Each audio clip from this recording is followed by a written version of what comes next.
এই যে আজকে আমি আমার এই সবজি বাগানে আসছি। এত রোদ, এত গরম যে গরমে আমার অনেক খারাপ লাগতেছে। তাই ভাবলাম যে আজকে আমি একটু হিট স্ট্রোক নিয়ে কিছু আলোচনা করি আপনাদের সাথে। হিট স্ট্রোক হলো একটি গুরুতর প্রাণঘাতী শারীরিক খারাপ অবস্থা, যা শরীরের তাপমাত্রা অধিক বেড়ে যাওয়ার কারণে হিট স্ট্রোক ঘটতে পারে মানুষের।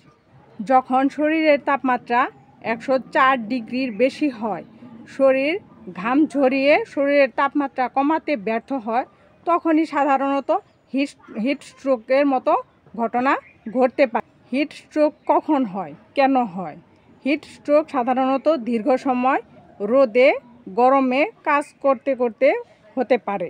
অতিরিক্ত শারীরিক পরিশ্রম বা গরম আবহাওয়ায় অতিরিক্ত কাজ করলে অনেক সময় মানুষের হিট স্ট্রোক হয়ে থাকে।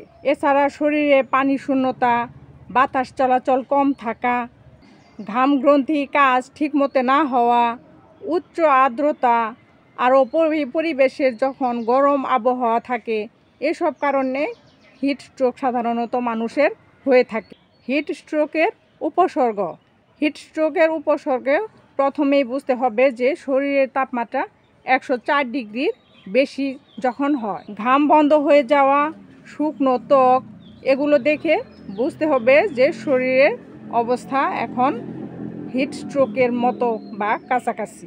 বিভ্রান্তি, অচেতনতা বোধ, বেহুশ হয়ে যাওয়া হিট স্ট্রোকের উপসর্গ। দ্রুত হৃদস্পন্দন, যাদের হয়তো হিট স্ট্রোকে আক্রান্ত হলে হার্টবিট বেড়ে যেতে পারে, তারপরে শ্বাসকষ্ট বেড়ে যেতে পারে, মাথা ব্যথা, মাথা ঘোরা এসব হতে পারে, দুর্বলতা বা ক্লান্তি ভাব, ত্বক লাল বা গরম হয়ে যেতে পারে। আসুন এখন আমরা জানব হিট স্ট্রোক থেকে বাঁচার উপায়গুলো। হিট স্ট্রোক থেকে কিভাবে বাঁচব? অতিরিক্ত বা বেশিক্ষণ সময় সূর্যের আলোতে কাজ না করা, রোদের সময় বাইরে গেলে ছাতা ব্যবহার করা, মাথায় টুপি বা ক্যাপ ব্যবহার করা, চোখে সানগ্লাস ব্যবহার করলে ভালো হয়। তারপরে আপনি স্কিনে সানস্ক্রিন লাগাইতে পারেন। আপনি পর্যাপ্ত পরিমাণে পানি পান করুন। তৃষ্ণা না পেলেও পর্যাপ্ত পরিমাণে পানি পান করলে আপনার হিট স্ট্রোক থেকে বাঁচতে পারেন। হিট স্ট্রোক থেকে বাঁচতে হলে আপনি ডাবের পানি, লেবুর শরবত, স্যালাইন এবং লিকুইড জাতীয় খাবার খেতে পারেন। হিট স্ট্রোক থেকে বাঁচতে হলে আপনি হালকা ঢিলেঢালা সুতি পাতলা জাতীয় কাপড় পরবেন।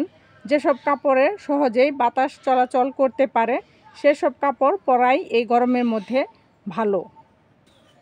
এই গরমের সময় হিট স্ট্রোক থেকে বাঁচার জন্য আপনি ঠান্ডা পরিবেশে থাকতে পারেন।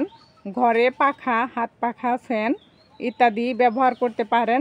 বাহিরে গাছের ছায়ায় প্রাকৃতিক পরিবেশে প্রাকৃতিক বাতাস গায়ে লাগাতে পারেন। ঘরে থাকলে ঘরের দরজা জানালা খোলা রেখে বাতাস চলাচলের সুব্যবস্থা করতে পারেন। অতিরিক্ত বা বেশি ভারী কাজ হলে সেগুলো সকালে বা সন্ধ্যায় যখন ঠান্ডা পরিবেশ থাকে তখন করলে আরও বেশি ভালো হয়। কারণ অতিরিক্ত ভারী পরিশ্রম বা ভারী কাজ করলে পরে শরীর থেকে প্রচুর ঘাম বের হয়।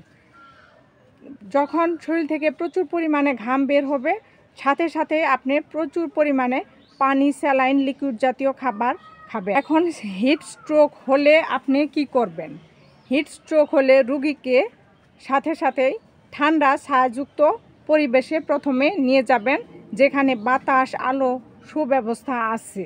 শরীরে অতিরিক্ত কাপড় থাকলে সেগুলো খুলে হালকা ঢিলেঢালা কাপড় পরান, যেন শরীরে সহজেই বাতাস চলাচল করতে পারে এবং গায়ে বাতাস লাগতে পারে, দ্রুত ঘাম শুকাইতে পারে।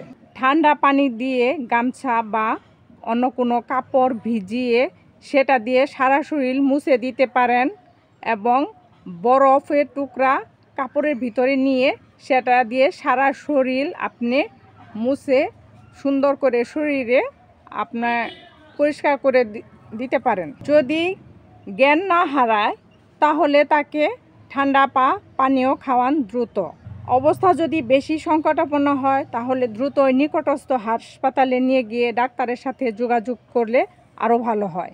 হিট স্ট্রোকে সাধারণত ঝুঁকিতে থাকে শিশু, বয়স্ক রোগীরা, ডায়াবেটিসে আক্রান্ত এবং দীর্ঘমেয়াদী কয়েকটা 4-5টা রোগ যাদের আছে তারা হিট স্ট্রোকে আক্রান্ত হওয়ার সম্ভাবনা বেশি থাকে। এই গরমের সময় যারা রোদের ভিতরে বা বাহিরে বেশি কায়িক পরিশ্রমের কাজ করে তারাও হিট স্ট্রোকে আক্রান্ত হওয়ার সম্ভাবনা থাকে। এই গরমে আপনারা অ্যালকোহল বা ক্যাফেইন জাতীয় পানীয় খাওয়া থেকে বিরত থাকুন, তাহলে আপনি হিট স্ট্রোক থেকে বাঁচতে পারবেন, ভালো থাকবেন, সুস্থ থাকবেন। সবাইকে অনেক অনেক ধন্যবাদ।